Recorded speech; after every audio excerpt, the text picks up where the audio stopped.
On Sunday, September 28, 2025, the congregation of the Church of Jesus Christ of Latter-day Saints in Grand Blanc, Michigan, gathered as usual, unaware of the tragedy about to unfold. Families greeted each other, filling the chapel with warmth and routine. In an instant, their sanctuary was shattered by violence, turning peace into chaos. The sacred space that once offered comfort became the center of terror. Shock and disbelief swept through the congregation as their world changed forever. The attack began in the most shocking way imaginable, as an assailant rammed his vehicle directly into the church, shattering the calm of a Sunday morning. The sound of metal crashing against stone echoed through the sanctuary, leaving worshippers stunned and confused. Their place of peace suddenly transformed into a scene of chaos. Without hesitation, the attacker set a fire that quickly spread throughout the building. Flames leapt from pew to pew, consuming everything in their path and filling the air with thick, choking smoke. The once serene church was now engulfed in a terrifying inferno. As smoke billowed through the halls and visibility dropped, the attacker began firing into the crowd. Panic erupted as worshippers scrambled for cover, the sound of gunshots mingling with cries for help. In an instant, a place meant for reflection and safety became a battleground of fear and confusion. Amid the chaos, some people instinctively tried to shield their loved ones, throwing themselves over children and friends in desperate attempts to protect them from harm. Others searched frantically for any possible escape, pushing through the smoke and confusion, desperate to find a way out of the nightmare unfolding around them. Within minutes, police arrived at the scene, their sirens piercing the chaos.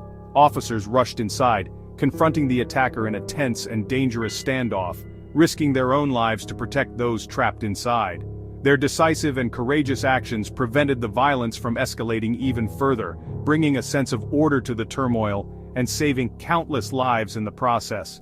As police secured the area, firefighters battled the raging blaze, working tirelessly alongside officers to rescue survivors and contain the fire.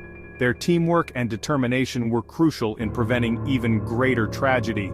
In the end, the attacker was killed during the confrontation with police, but by then, the damage had already been done, leaving a community in shock and mourning. 4 innocent people lost their lives in the attack, their families and friends left to grieve in the aftermath of senseless violence. 8 others were wounded, some critically, and were rushed to nearby hospitals as paramedics worked urgently to save them. The church itself, once a symbol of hope and unity for the community, was left scarred and broken, its walls blackened by fire and its spirit shaken. The tragedy exposed the vulnerability of even the most sacred spaces, reminding everyone that violence can strike anywhere, even in places meant for peace and sanctuary.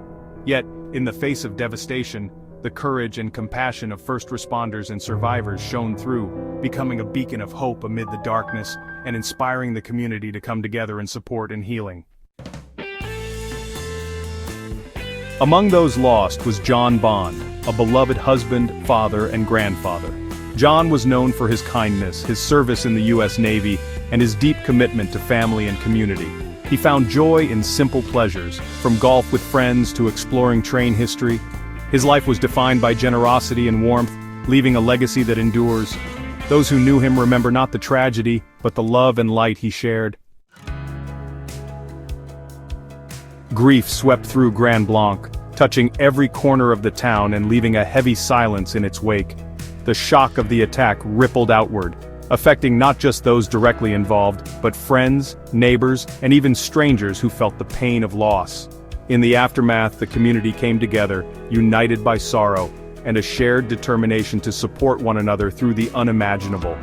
Church leaders, including Dallin H. Oakes, offered heartfelt words of comfort and solidarity, urging everyone to lean on their faith and each other during this difficult time. They reminded the congregation that, even in moments of deep pain, no one was truly alone, and that hope could be found in unity. The Trillium Theater across the street opened its doors to all, transforming into a safe haven where survivors and families could gather. Inside, people found comfort in the presence of others, sharing stories, tears, and moments of quiet reflection. Here, the community gathered to share tears, hugs, and words of encouragement, drawing strength from one another in the face of heartbreak. Volunteers moved quietly among the crowd, offering tissues, gentle words, and a steady presence to those in need. Lighting candles together at the vigil, Neighbors and friends joined hands, creating a powerful symbol of unity and hope for the future. In their darkest hour, the compassion and resilience of Grand Blanc's people became a guiding light, marking the first step toward healing and renewal. In the aftermath of tragedy, Grand Blanc discovered a deep well of resilience through the power of togetherness. Neighbors, friends, and even strangers came together, offering comfort and support in ways both big and small. The community leaned on each other, finding hope in shared sorrow and strength in collective compassion. Vigils and gatherings became sacred spaces where people could mourn openly, remember those lost, and begin the slow process of healing.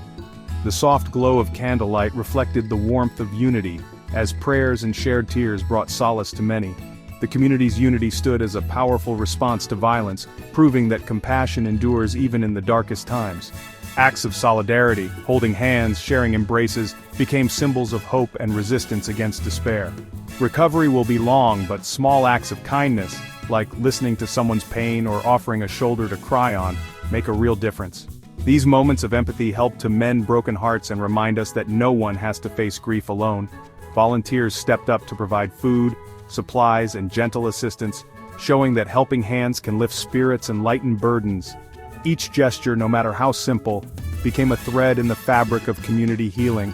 Sometimes, just sitting together in silence offered comfort beyond words. The quiet presence of others in a chapel or pew was a reminder that support can be felt, even when nothing is said. Honoring the victims like John Bond by sharing their stories and memories keeps their spirits alive in the hearts of those left behind. Remembrance events became opportunities to celebrate lives, not just mourn their loss. Memorials and remembrances filled with flowers, candles, and heartfelt tributes celebrated the love and light these individuals brought to the world. They serve as lasting reminders of the impact one life can have on many. Through unity, remembrance, and unwavering compassion, Grand Blanc moves forward, together, stronger than before, carrying the memories of loved ones and the hope for brighter days ahead.